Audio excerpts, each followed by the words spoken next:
आज हम लोग बात करने जा रहे हैं कुंवर नारायण की कविताओं पर। कुंवर नारायण की दो कविताएं कक्षा 12 की किताबों में शामिल हैं, कई जगहों पर शामिल है। वैसे तो आज हम दो कविताओं पर जिन पर चर्चा करने जा रहे हैं वे दो कविताएं हैं कविता के बहाने और बात सीधी थी पर। कुंवर नारायण का परिचय आप पहले ही जान चुके हैं, आपको हमने पहले ही परिचित करा दिया है। कुंवर नारायण हैं कौन, तीसरा सप्तक में शामिल हैं इनकी कविताएं, तो वो सारे परिचय से आप वाकिफ़ हैं, आप उसको याद करिए। अब उसके आगे बढ़ कर के अब इन कविताओं पर हम चर्चा करते हैं। कुंवर नारायण की अभी हाल ही में मृत्यु हुई है 2017 में। आप इन दो कविताओं को पढ़ने से पहले इनकी दो पंक्तियों पर हम चलते हैं। न जाने कब से बंद एक दिन इस तरह खुला घर का दरवाज़ा, जैसे गर्द से ढकी एक पुरानी किताब। आप सोचिए ये बात जो कवि कह रहा है, जो उसकी पंक्तियां हैं, कविता उसके लिए क्या है, जैसे हर बार खुलती हुई किताब हो, हर बार खुलती हुई कोई दुनिया हो। कविता के बारे में आज के समय में कहा जा रहा है, जो पहली कविता है कविता के बहाने, उस पर अगर मैं चर्चा करूं, जो इन दिनों संग्रह में इनके संकलित है, इनके बहुत सारे संग्रह हैं जिसका जिक्र हम पहले उनके परिचय में कर चुके हैं। तो इन दिनों संग्रह में ये कविता संकलित है जिसका नाम है कविता के बहाने। कवि कविता पर किस तरह से सोचता है, कविता उसके लिए क्या मायने रखती है और कविता पर आज किस तरह से सोचा जा रहा है, यह सोचने और समझने का मौका देती है यह कविता अपने आप में, और बहुत सुंदर बिंबों के माध्यम से। तो पहली बात जो कविता के में कही जा रही है, आप उसको शुरू करने से पहले मैं आपको बता दूं कि आज जिस तरह की स्थिति है, अगर मैं आपसे पूछूं, आप हिंदी पढ़ते हैं या इंग्लिश पढ़ते हैं, कोई भी भाषा पढ़ते हैं, तो अगर मैं आपसे कहूं कि इस भाषा को पढ़ते हुए आप कविताएं भी पढ़ते हैं, बहुत सी कहानियां पढ़ते हैं, बहुत सी चीज़ें पढ़ते हैं, अब आप बताइए कि आपको कभी कभी लगता होगा ना कि इतनी तकनीकी दुनिया जो हो चुकी है, टेक्नोलॉजी इतना ज़्यादा आगे बढ़ चुका है, तो लोगों को एक भ्रम सा होने लगा है, लोगों को ये लगने लगा है कि कविता मर जाएगी, कविता ख़त्म हो जाएगी, आने वाली दुनिया में कविता का शायद भविष्य न रहे। लेकिन इन पर चर्चाएं भी खूब होती रहीं इस दौर में कि भाई कविता अगर नहीं रहेगी तो फिर क्या रहेगा। कुछ लोग कहते हैं कि कविता के लिए वही माल का काम करेगी, जो कच्चा माल का काम करेगी, और फिर कविता अपने आप बनने लगेगी। लेकिन जो इधर बीच हो रहा है, देखिए इस समय पूरी दुनिया एक तरह से बंद है, पूरी दुनिया ग्लोबल हो चुकी है और बंद भी है। इस बंद दुनिया में टेक्नोलॉजी पूरी तरह से हम उस पर आधारित हो गए हैं। ये जो हम आपसे चर्चा कर रहे हैं, ये भी टेक्नोलॉजी के माध्यम से कर रहे हैं। तो पूरी तरह से हावी हो रही है टेक्नोलॉजी। बावजूद इसके आप पूरा सोशल मीडिया उठा के देख लीजिए, कविताएं भरी पड़ी हैं, खुद कोरोना पर कविताएं भरी पड़ी हैं। ये बात इस ओर इशारा कर रही हैं कि दुनिया ख़त्म होने तक कविता रहेगी, कविता कभी ख़त्म नहीं होगी। ये और बात है कि ये चर्चाएं चलती रहेंगी कि साहित्य रहेगा कि नहीं रहेगा, साहित्य की भूमिका रहेगी कि नहीं रहेगी। तो कहीं ना कहीं कवि को ये चिंता है कविता के बहाने। लेकिन एक बड़ी बात कवि ने कही है इसमें, कविता एक उड़ान है चिड़िया के बहाने। आप ये कविता पढ़ी हुई कुंवर नारायण के मुंह से सुन चुके हैं। आज वो इस दुनिया में नहीं है, लेकिन इत्तेफाक से हमने ये रिकॉर्ड किया था, तो वो कविता आप सुन चुके हैं। आप खुद उनके मुंह से सुनिएगा। कविता एक उड़ान है चिड़िया के बहाने, कविता की उड़ान भला चिड़िया क्या जाने। बाहर भीतर इस घर उस घर, कविता के पंख लगा उड़ने के माने, चिड़िया क्या जाने। कविता एक खिलना है फूलों के बहाने, कविता का खिलना भला फूल क्या जाने। बाहर भीतर इस घर उस घर, बिना मुरझाए महकने के माने, फूल क्या जाने। कविता एक खेल है बच्चों के बहाने। बाहर भीतर, यह घर वह घर, सब घर एक कर देने के माने, बच्चा ही जाने। अब आप देखिए कि दो बातें सामने आई हैं। एक तो ये कह रहा है कि कविता एक उड़ान है, उसके मन में कविता के गुण याद आ रहे हैं, कविता की विशेषताएं। कविता की पहली विशेषता कल्पना, उड़ान, पहली विशेषता है उड़ान। और या यूँ कहिए कि जो कल्पना है, जो चिड़िया में भी दिखाई पड़ेगी। चिड़िया की भी एक विशेषता है उड़ान, चिड़िया उड़ती है। तो चिड़िया की उड़ान से कविता की उड़ान को मिलाने की पहले तो कवि ने कोशिश की है, शुरुआत में कहा है। तो चिड़िया जिस तरह उड़ती है, कविता भी कहाँ कहाँ उड़ती है। कहा जाता है कि जहाँ न पहुँचे रवि वहाँ पहुँचे कवि। तो जहाँ सूरज की भी किरण न पहुँचती हो वहाँ कवि की कल्पना पहुँच जाती है, कवि सोच लेता है उसके बारे में, और एक जगह बैठा हुआ वो पूरी दुनिया के बारे में सोच लेता है, अंधेरे के बारे में, उजाले के बारे में, अतीत के बारे में, वर्तमान के बारे में, भविष्य के बारे में। तो यहाँ उड़ान जो उसकी है, कल्पना जो उसकी है, बिल्कुल उसी तरह की है जैसे चिड़िया की उड़ान। लेकिन जैसे ही यह विशेषता उसके ध्यान में आती है कवि के, तुरंत अगली पंक्ति में वो कहता है, कविता की उड़ान भला चिड़िया क्या जाने। चिड़िया फिर भी पीछे रह जाती है, चिड़िया आकाश में उड़ती है। कविता हर जगह उड़ सकती है। कविता की कल्पना आपको अंधेरे में, मैंने कहा, अतीत में, वर्तमान में, हर जगह जहाँ किसी की दृष्टि न जा रही हो, जहाँ सूरज भी न जा रहा हो, जहाँ न पहुँचे रवि वहाँ पहुँचे कवि, तो जहाँ सूरज की दृष्टि भी न जा रही हो वहाँ भी कविता पहुंच सकती है, कविता की उड़ान पहुंच सकती है। यानी अगर कविता की उड़ान से उसकी तुलना की जाए तो चिड़िया की उड़ान फिर भी फीकी पड़ जाएगी। यानी कविता उससे बड़ी चीज़ है, कविता उससे अलग चीज़ है। अब एक और बात ध्यान देने की है इसमें, भला चिड़िया का क्या जाने। भला शब्द जब आया, हम लोग कब कहते हैं, ये ऐसा प्रयोग कब करते हैं, भाषा पर भी ध्यान देते हैं हम लोग, चले जाएं, ऐसा प्रयोग हम लोग कब करते हैं। तब आपके मन में ये ज़रूर सवाल आ रहा होगा, तब ये प्रयोग करते हैं जबकि कहते हैं अच्छा अच्छा भला तुम क्या जानो। यानी सामने वाले को हम बहुत बेवकूफ़ समझने या बेवकूफ़ साबित करना चाहते हैं, सामने वाले को कमतर साबित करना चाहते हैं, तो हम कहते हैं भला तुम क्या जानो इस चीज़ को जो हम जानते हैं। अपने अनुभव पर गुरूर करना, अपनी अनुभव पर गर्व करना। तो अपने अनुभव पर गुरूर और गर्व के लिए भला शब्द आ रहा है। भला शब्द उसने लिया कि भला तुम क्या जानो, कविता की उड़ान भला चिड़िया क्या जाने, चिड़िया वहाँ कैसे पहुँच सकती है, चिड़िया की उड़ान इतनी नहीं हो सकती है। तो इस विशेषता की ओर हमारा ध्यान जाना चाहिए कि कवि ने यह अर्थ पैदा कैसे किया, यह अर्थ सौंदर्य कैसे पैदा किया है। कविता पढ़ने का सबसे बड़ा उद्देश्य ही यही होता है कि कविता में भाषा कैसे बरती जा रही है, बरतना, भाषा का प्रयोग कैसे हो रहा है। तो भाषा के प्रयोग से कैसे यह अर्थ सौंदर्य, यह चमक अर्थ की पैदा की गई है, जिसमें यह बात कही जा रही है कि केवल चिड़िया उड़ना तो जानती है लेकिन कविता की तरह वह फिर भी नहीं उड़ सकती, कविता से वह फिर भी कमतर है। दूसरा जो बिंब लिया है यहाँ पर कवि ने, वो फूल का है।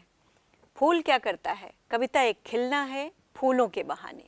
कविता का खिलना भला फूल क्या जाने, बाहर भीतर, इस घर उस घर, बिना मुरझाए महकने के माने भला फूल क्या जाने। ये ध्यान रखिए कि पहले चिड़िया से उसने तुलना की, अब फूल से करता है। तो कविता का महकना क्या हो सकता है, जरा कल्पना करिए, सोचिए तो सही कि कविता का खिलना क्या हो सकता है, कविता की महक क्या हो सकती है। कविता की महक उसका अर्थ होगी। फूल की महक, सुगंध दूर तक जाती है जैसे, वैसे ही कविता का अर्थ, कविता की पहुंच बहुत दूर तक है। सारे दुनिया में एक कविता पहुंच सकती है, ऐसा भी हुआ है, अनुदित होकर दूसरी भाषाओं में कहाँ कहाँ तक उसकी पहुंच है, आम लोगों तक भी पहुंच सकती है। तो जैसे रामचरितमानस को ही याद कर लीजिए, रामचरितमानस तुलसीदास की, कहाँ कहाँ उसकी पहुंच है, पूरी दुनिया उसको जानती है, कई भाषाओं में अनुदित हो चुका है। तो ऐसी बहुत सी कविताएं दूर दूर तक पहुंचती हैं, खुशबू उसकी दूर दूर तक पहुंचती है। यहाँ कवि कहता है कि फूल की तरह अगर उसकी मैं उसको सोचूं तो उसमें भी महक तो है, कविता की एक महक है, फूल की एक महक है, लेकिन फूल मुरझा जाता है। फूल की ये विशेषता है कि फूल मुरझा जाता है। बिना मुरझाए महकने के माने फूल को नहीं आते हैं, वो मुरझाएगा, महकेगा लेकिन मुरझा जाएगा। लेकिन कविता बिना मुरझाए महकती रहती है, हमेशा रहती है। कवि नहीं रहता है इस दुनिया में तब भी रहती है। न जाने कितने समय पुरानी कविताएं भी आज हमारे पास हैं।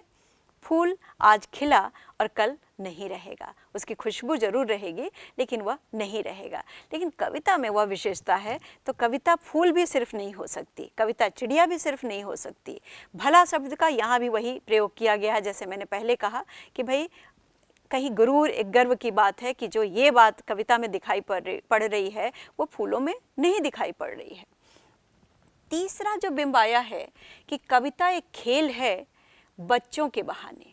बाहर भीतर, यह घर वह घर, सब घर एक कर देने के माने बच्चा ही जाने। बहुत सुंदर है कि बच्चा का जब जिक्र आया तो कवि कहता है कि अगर मैं कविता की तुलना बच्चे से करूं तो शायद यह उचित होगा। क्योंकि बच्चा क्या करता है, बच्चा किसी सीमा को नहीं जानता है, न जाति की सीमा को, न घर की सीमा को, न देश की सीमा को, न धर्म की सीमा को। तो उसके लिए मायने नहीं रखते, रिश्तों की सीमा को भी वह नहीं जानता है, वह सिर्फ प्यार जानता है। तो प्यार उसकी सीमा है और प्यार ही उसकी दुनिया है। तो वो बिल्कुल भी नहीं, उसके लिए कोई सीमा है। तो इस घर उस घर कई रूपों में वह उसको अगर देखा जाए तो वह कविता के मायने तक पहुंचता है। क्योंकि बच्चे की कल्पना भी दुनिया में कहीं भी पहुंच सकती है।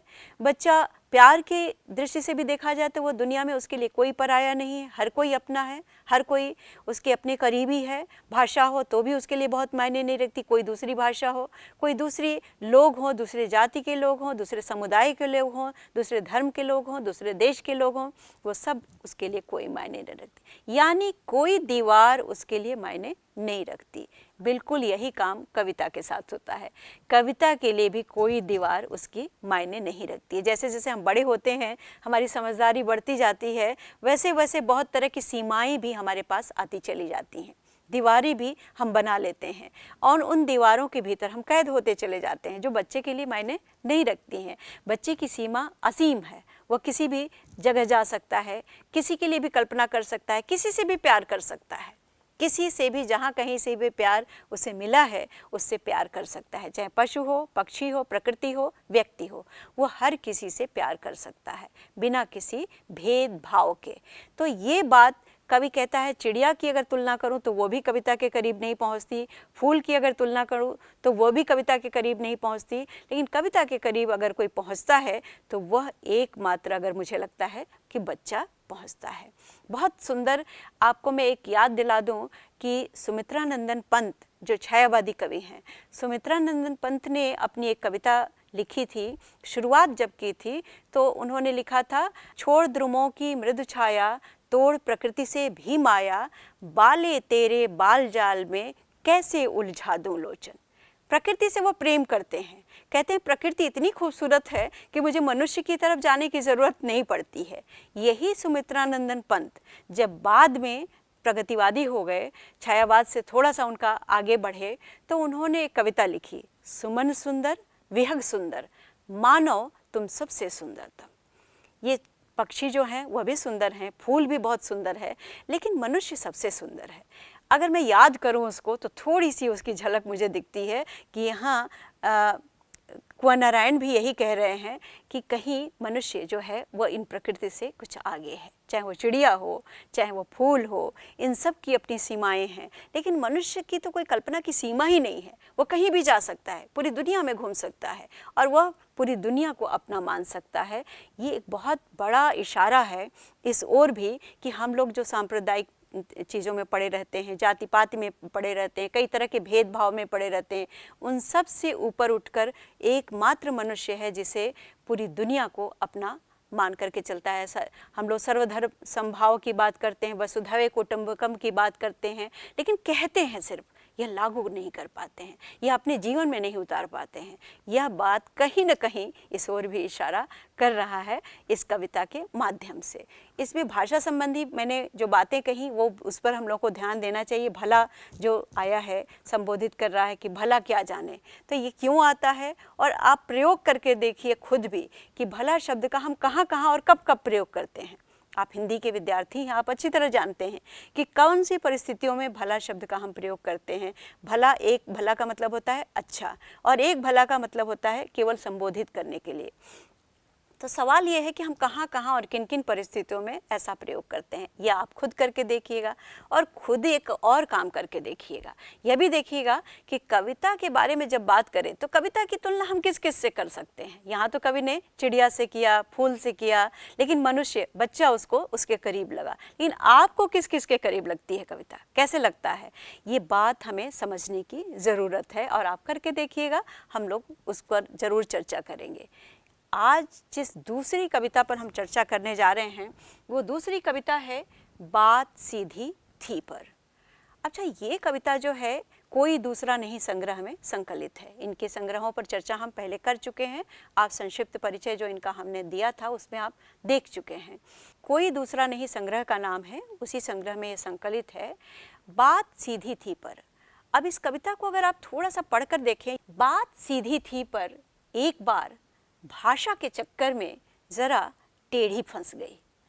उसे पाने की कोशिश में भाषा को उल्टा पलटा, तोड़ा मरोड़ा, घुमाया फिराया कि बात या तो बने या फिर भाषा से बाहर आए। लेकिन इससे भाषा के साथ साथ बात और भी पेचीदा होती चली गई। सारी मुश्किल को धैर्य से समझे बिना मैं पेंच को खोलने के बजाय उसे बेतरह कसता चला जा रहा था, क्योंकि इस करतब पर मुझे साफ सुनाई दे रही थी तमाशबीनों की शाबाशी और वाहवाह। आखिरकार वही हुआ जिसका मुझे डर था। जोर जबरदस्ती से बात की चूड़ी मर गई और वह भाषा में बेकार घूमने लगी। हार कर मैंने उसे कील की तरह उसी जगह ठोक दिया। ऊपर से ठीक ठाक, पर अंदर से न तो उसमें कसाव था न ताकत। बात ने जो एक शरारती बच्चे की तरह मुझसे खेल रही थी। मुझे पसीना पोंछते देखकर कहा, क्या तुमने भाषा को सहूलियत से बरतना कभी नहीं सीखा? बहुत सुंदर कविता आपने देखी अभी जो मैंने आपके सामने रखी। जो कवि कहने जा रहा है वो कवि की कविता बता देगी, भाषा बता देगी। उसको ज़रूरत नहीं है अपनी तरह से प्रयास करने की। होता क्या है कि जब हम बहुत ज़्यादा प्रयास करके किसी विषय को समझाने की कोशिश करते हैं तो वह बिल्कुल अर्थहीन हो जाती है। प्रयास नहीं, उसको अनुभव पर उतारना पड़ता है। जब वो अनुभव का हिस्सा हो जाता है तो स्वयं ही वो इस तरह से प्रस्तुत हो जाता है, इस तरह से सहजता से अभिव्यक्त हो जाता है कि किसी समझने वाले को उतनी मुश्किल नहीं होती है। सामने जो दर्शक है, श्रोता है, पाठक है, उसको समझने में मुश्किल नहीं होती है। तो यहाँ पर शुरुआत ही कवि ने की है कि बात सीधी थी पर। शीर्षक से ही आपको समझ में आ रहा होगा, अगर हम शीर्षक पर चर्चा करें, कि इसी से समझ में आ रहा होगा कि बात जिस पर हम कहने जा रहे हैं यहाँ पर, उस बात मतलब भाषा, अगर हम उसको ले लें यहाँ पर, तो बहुत सीधी थी। कुछ कहने की खास बड़ी बात नहीं थी, बहुत सीधी सादी बात थी। जो कहना चाह रहा था कवि, बहुत सीधी सी बात थी, सामान्य सी बात थी, सहज सी बात थी, सहज सा अनुभव था। लेकिन उस सहज से अनुभव को भाषा के चक्कर में ज़रा टेढ़ी फंस गई। अब आप सोचो, एक बार सोचने की कोशिश करो कि आखिर क्यों कोई बात किसी की कही हुई हमें बड़ी आसानी से समझ में आ जाती है और कोई और बात, उसी बात को कोई और व्यक्ति कह रहा है तो हमें नहीं समझ में आती है। वह भी भाषा में बोल रहा है, दूसरा भी भाषा में बोल रहा है, लेकिन हम किसी एक व्यक्ति की बात को ठीक से समझ जाते हैं, दूसरे की बात को नहीं समझ पाते हैं। उसका बिल्कुल यही कारण है कि वह भाषा के जाल बुनता चला जा रहा है। कई बार भाषा के जाल हमें फंसाते भी हैं, ये ध्यान रखिएगा। कई बार भाषणों में हम फंस जाते हैं। कई बार खूबसूरत भाषण हम जब सुनते हैं किसी के तो हमको लगता है क्या सुंदर भाषा बात कही उसने, लेकिन आप ध्यान रखिए, आप जब याद करेंगे, मैं दोस्तों आपको मैं कह रही हूँ साथियों, ज़रूर इस बार ध्यान देना कि जब कभी ऐसा भाषण सुनते हो, जब कभी ऐसी कविता पढ़ते हो या वाहवाह करते हो आप, तो आप ध्यान देना कि उसमें कौन सी बात ऐसी थी जो आपको याद रह गई। क्या याद रह गई? कुछ भी ऐसा रहा, कोई भी ऐसा बिंदु था, कोई भी ऐसा क्षण था, कोई भी ऐसे शब्द थे जो आपको याद रह गए। क्यों याद रह गए? उसको नोट करके देखना, जानने की कोशिश करना। ये एक तरह का आप समझ लीजिए कसौटी है इस बात को जानने का कि उस बात में कितना दम था। जो बात कही गई, जो भाषण था, या जो बात हमारे सामने बहुत वाहवाह की तरह लगा, क्या बात थी, उसमें क्या बात रह गई जो आपको बाद में भी हॉन्ट करता रहा, बाद में भी आपको कहीं ना कहीं आपको याद आती रही, आपकी स्मृतियों में कहीं ना कहीं रहा। जो बाद में भी स्मृतियों में रह जाती है बात, वही दरअसल बात होती है, अन्यथा बेकार होती है, अन्यथा उसमें कुछ नहीं होता। वो क्षण भर के लिए आई और फुस हो गई। तो यहाँ जिस बात को कवि इशारा कर रहा है, उसी ओर इशारा कर रहा है कि भाषा के चक्कर में जरा टेढ़ी पर फंस गई। पूरा रूपक जो लिया है एक कील का लिया है, पेंच का लिया है। तो जैसे पेंच को जब हम लगाते हैं, बढ़ई लगा रहा होता है, तो आप कभी देखिएगा कि जब पेंच को हम लगा रहे होते हैं तो पेंच की चूड़ी अगर घिस गई, गड़बड़ हो गई, तो कई बार वह कोई किसी काम की नहीं रह जाती और फिर हम उसको कील की तरह इस्तेमाल करने लगते हैं। और जब कील की तरह इस्तेमाल करते हैं, दीवार में कहीं भी ठोंकिएगा आप देखिएगा तो वह तुरंत निकल जाएगी, क्योंकि उसमें कई पेंच हैं और वह कील का काम नहीं कर सकती। हर किसी की अपनी भूमिका होती है, तो कील की अपनी भूमिका है, पेंच की अपनी भूमिका है। तो पेंच की को अगर कील की तरह इस्तेमाल करेंगे तो काम नहीं आएगी। बिल्कुल इसी बिंब को कवि ने लिया है। ये पूरा रूपक एक चल रहा है, जैसे कोई बच्चा हो, उसने हथौड़ा उठाया हो, कोई कील हो और भाषा को देख रहा है, भाषा को बरतने को के पूरी प्रक्रिया को उसने पेंच लगाने की प्रक्रिया से तुलना की है। जैसे पेंच हम डालते हैं तो पेंच लगाने की प्रक्रिया यानी भाषा को बरतने की प्रक्रिया। तो भाषा को बरतते समय हम बहुत सावधानी से, क्योंकि अगर जो बढ़ई है या मिस्त्री है जो पेंच को लगा रहा है, तो पेंच की चूड़ी को अगर नहीं जानता है, ठीक ढंग से उसे कसना नहीं आता है, तो वह उसको कील की तरह कसेगा, वो ठीक ढंग से काम नहीं कर पाएगा और फिर हमारे लिए वो काम चलाऊं काम होगा। बिल्कुल इसी तरह से भाषा को बरतने वाला कवि, साहित्यकार या कोई भाषाविद करता है। अगर भाषा को हम ठीक से नहीं बरत करते हैं, संवेदनशील होकर नहीं बरतते हैं, तो आप ध्यान रखिए भाषा बेकार सी हो जाती है। उस पूरी कविता में, पूरी कहानी में, पूरी रचना में, पूरे भाषण में कोई मायना नहीं रखता है। जिसको मैंने एक उदाहरण के साथ आपके सामने रखा कि उसका असर दूर तक नहीं रहता है, वो स्मृतियों में आपके नहीं रह जाती है। तो जब स्मृतियों में नहीं रह जाती है तो आप मान के चलिए कि वह बिल्कुल बेकार है, अर्थहीन है।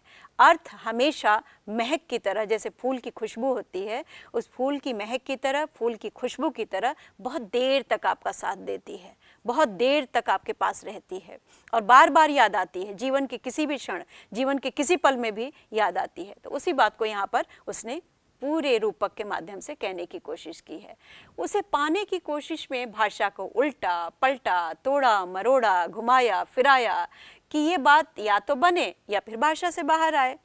एक बच्चे की कल्पना की है यहाँ। बच्चे ने क्या किया कि उसको कोशिश की, उठाया, जैसे कील को उठाया, उसने किसी तरह लगाने की कोशिश की, लेकिन वो किसी भी तरह से बात बन नहीं रही है, उसकी कील नहीं लग रही है, उसका पेंच नहीं लग रहा है, ठीक जगह पर नहीं लग रहा है, ठीक जगह पर कस नहीं रहा है। आप लोगों ने कई बार ब्लॉक्स वाले खेल बच्चों को दिए होंगे, आप देखते होंगे, छोटे छोटे बच्चे आपके घर में होंगे, तो कई बार जब नहीं लगता है तो बच्चा झुझलाता है और फिर इधर उधर कहीं कहीं लगा लगा कर प्रयोग करता रहता है और प्रयोग करके उस खोल के खेल को आखिर में जो आकृति बनानी है उस आकृति पर वह ले आने की कोशिश करता है। कई बार हम उसकी सहायता करते हैं, झल्लाता है, इधर उधर लगाता है। बिल्कुल इसी तरह भाषा के साथ भी होता है। तो कल्पना इसने ऐसी ही की है कवि ने कि वह भी भाषा के साथ खेल रहा है और भाषा के साथ बरतने की। लेकिन आप एक बार ध्यान दीजिएगा कि जब आप कोई भाषा के साथ खेल करते हैं, बरतते हैं भाषा को, तो ये ध्यान रखिएगा कि कई बार प्रयोग करके देखने के बाद झुंझलाते जरूर हैं, लेकिन प्रयोग करके देखने के बाद अर्थ की चमक मिलती है, आपको पता चलता है ये सही प्रयोग है। तो यहाँ पर भी वही बिंब लिया गया है, भाषा के साथ साथ बात और पेचीदा। मैंने अभी आपको कहा कि कई लोग क्या करते हैं, लच्छेदार भाषा, आपने सुना होगा कि लच्छेदार भाषा, विशेषण लच्छेदार भाषा बोलते हैं, लेकिन उसमें कुछ भी अर्थ नहीं होता है। कविता भी ऐसा करती है कई बार। कविताएं खासतौर से जो कवि सम्मेलनी कवि जिसको कहा जाता है आजकल हैं, अधिकांश ऐसे करते हैं, तो बहुत फुहड़ता भी होती है, संवेदनशीलता भी कई बार नहीं दिखाई पड़ती है। तो असंवेदनशील भाषा का प्रयोग वे करते हैं, कई बार ऐसा भी होता है। हमारा काम है as a student, as a विद्यार्थी, हमारा काम है ऐसी चीज़ों पर दृष्टि रखना, ऐसी चीज़ों पर नज़र रखना। तो ऐसी चीज़ों पर नज़र रखते हुए हम क्या करेंगे, हम उसको ध्यान दें और कहाँ सही प्रयोग उसका होना चाहिए, कैसे होना चाहिए, ये हमारा प्रयास होना चाहिए। और अगर हम ऐसा करते हैं तो भाषा और मुश्किल होती चली जाती है। फिर आगे कवि कहता है कि सारी मुश्किल को धैर्य से समझे बिना मैं पेंच को खोलने के बजाय उसे बेतरह कसता जा रहा था। जैसे पेंच को जब आप खोलने की कोशिश करें और गलती से आप कसते चले जाएं, उल्टा घूम जाए मान लीजिए, तो क्या होगा, वह बेकार हो जाएगा। अब ना वह खुलेगा और ना वह कसेगा, बल्कि वह ढीला हो जाएगा। बिल्कुल उसी तरह से भाषा के प्रयोग करते समय अगर हमें ठीक ढंग से शब्दों की जानकारी नहीं है, ठीक ढंग से उसके प्रयोग की जानकारी नहीं है, ठीक ढंग से उसके अर्थ की जानकारी नहीं है, तो आप ध्यान दीजिएगा कि अक्सर ऐसा ही होता है कि हम भी भाषा के साथ खेल करते हुए भाषा के साथ ज्यादती करते हैं, उसका सही प्रयोग हम नहीं कर पाते हैं, असंवेदनशील प्रयोग हम करते चले जाते हैं। तो इस ओर हमें ध्यान देने की ज़रूरत है। फिर एक और बड़ी सुंदर बात इसने कही है, बिंब आया है। ये ऐसा कब होता है? ऐसा तब होता है जब आपकी गलत बातों पर भी वाहवाही मिलती है, जब आपके गलत प्रयोगों पर भी, जब आपके असंवेदनशील प्रयोगों पर अर्थ को समझने की ना कोशिश करते हुए केवल भाषा के चमत्कार पर वाहवाही मिलती है। तो भाषा के चमत्कार, मैंने भाषण का जिक्र किया आपके सामने, मैंने ऐसे बहुत सी चीज़ों की जिक्र किया, कविता भी हो सकती है वह, तो कई बार वाहवाही हमें मिलती है और हम वैसी ही भाषा प्रयोग करने लगते हैं। यानी जो सामने वाले को अच्छा लग रहा है वैसी भाषा बोलते जाना, वैसी भाषा प्रयोग करते जाना हमारी आदत बनती चली जाती है। तो वो हमें ऐसी भाषा प्रयोग करने पर ज़्यादा बल देते हैं और कह सकते हैं उस दिशा में हमें ले जाते हैं। तो यह भी एक कमी है जिसकी कारण हम लोग, यानी प्रशंसा जो है वो हमें हमेशा आकृष्ट करती है। तो प्रशंसा में न जाकर हमें भाषा के अर्थ को समझने की, मैंने एक ही कसौटी है और वो दूर तक जो आपके साथ रहे, यानी स्मृति में जो रह जाए, जो स्मृति में हमेशा याद रहे, वो दरअसल अर्थ की ओर ले जाने वाली भाषा होती है। ये उसकी सबसे बड़ी कसौटी है। आखिरकार वही हुआ जिसका मुझे डर था। तो कुल मिलाकर के जो बिंब चल रहा है कि पेंच को जब ज़्यादा कसने की कोशिश करेंगे तो वो बेकार सी हो जाएगी। तो बिल्कुल भाषा को जब ज़्यादा प्रयोग करने की कोशिश करेंगे तो भाषा कोई मायने नहीं रखेगी, अर्थ उसका कोई मायने नहीं रखा। इस तरह से कविता की अंत की ओर कवि पहुंच रहा है। ऊपर से लगेगा कि हमने बहुत सुंदर भाषा लिखी है, लेकिन भीतर से अगर देखा जाए तो उसमें कुछ भी अर्थ नहीं दिखाई पड़ेगा। तो बहुत सुंदर एक लास्ट में, अंत में जो मैंने कहा कीवर्ड्स जो होते हैं, बीज शब्द होती है, किसी कविता का बीज शब्द होता है। आप ढूंढने की कोशिश करिएगा, हर कविता में कोई ना कोई एक ऐसा बीज वाक्य मिल जाएगा, बीज शब्द मिल जाएगा जो पूरी कविता को खोलने में मदद करता है। एक दो बातें हम भाषा पर जो बहुत जरूरी है, मैंने कहा कि वो उड़ने के माने, ये सब तो आप करें ही, भाषा को सहूलियत से बरतने के क्या मायने होते हैं यह भी देखने की कोशिश करिए, जानने की कोशिश करिए। एक जो बिंबों और मुहावरों का मैंने अभी जिक्र किया था, बात से संबंधित बहुत से मुहावरे हैं। बात का बनना, बात रखना, आपने सुना होगा कि उसने मेरी बात नहीं रखी, वहाँ जाकर के मैंने बहुत कोशिश की लेकिन बात बनी नहीं। तो ये मुहावरे हैं। तो इन मुहावरे में कई तरह से इसका प्रयोग होता है। तो आप इन मुहावरों को इकट्ठा करिए और कहाँ कहाँ किन किन संदर्भों में ये मुहावरे प्रयोग होते हैं इसको भी जानने की कोशिश करिए। एक आपके सामने सिर्फ रख रही हूँ कि 4-5 मैंने रखे हैं। बात की चूड़ी का मर जाना, बात की पेंच खोलना, बात का शरारती बच्चे की तरह खेलना, पेंच को कील की तरह ठोक देना, बात का बन जाना, ये पूरा ये सब कविता की पंक्तियां मैंने उठाई हैं।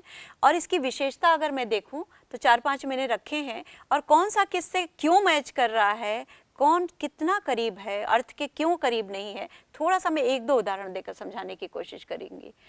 कथ्य और भाषा का सही सामंजस्य बनना, मैंने एरो दिया हुआ है।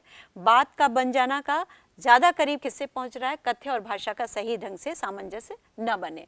भाषा में कहा जाता है कि कथ्य पहले कि आपका भाषा पहले, ये आप जानते होंगे, सुना होगा आपने कि कथ्य महत्वपूर्ण है कि भाषा महत्वपूर्ण। इन चक्करों में हम ना पड़े, कथ्य और भाषा दोनों महत्वपूर्ण है और दोनों साथ है। कौन सी बात ज़्यादा करीब है, जैसे बात की चूड़ी मर जाना के करीब इन आगे सामने वाले वाक्यों में कौन सा वाक्य ज़्यादा करीब है और क्यों। ऐसा नहीं है कि बाकी और अर्थ नहीं दे रहे हैं, सारे अर्थ देंगे, उनकी विशेषता बताएंगे, लेकिन आप ये ध्यान देने की कोशिश करिए कि कौन सा वाक्य ज़्यादा उसके करीब है। यानी भाषा की बारीकियों को जानने के लिए यह भी ध्यान दीजिए कि सबसे ज़्यादा करीब, सबसे ज़्यादा अर्थपूर्ण ढंग से अभिव्यक्त करने वाला वाक्य कौन सा है। तो भाषा की बारीकियों को भी जानिए। बात सीधी थी पर जैसी कविता या कविता के बहाने जैसी कविताओं के माध्यम से भाषा की बारीकियों को समझने का भी अवसर ये देती हैं, उस ओर आप जाइए। और भाषा के विद्यार्थी के नाते और भी ज़्यादा यह ज़रूरी हो जाता है कि हम भाषा को प्रयोग करते समय, बरतते समय, मैं बार बार बरतते कह रही हूँ, यानी प्रयोग करते समय उसको हमेशा इस ओर ध्यान दें।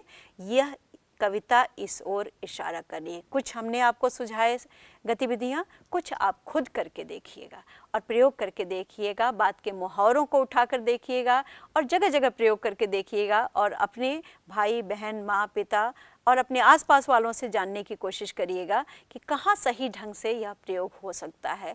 वैसे तो कई जगहों पर एक ही बात प्रयोग की जा सकती है, लेकिन किस संदर्भ में वह ज़्यादा अर्थपूर्ण ढंग से प्रयोग हो रही है। और फिर कविता पर बात करिए, हम फिर मिलते रहेंगे।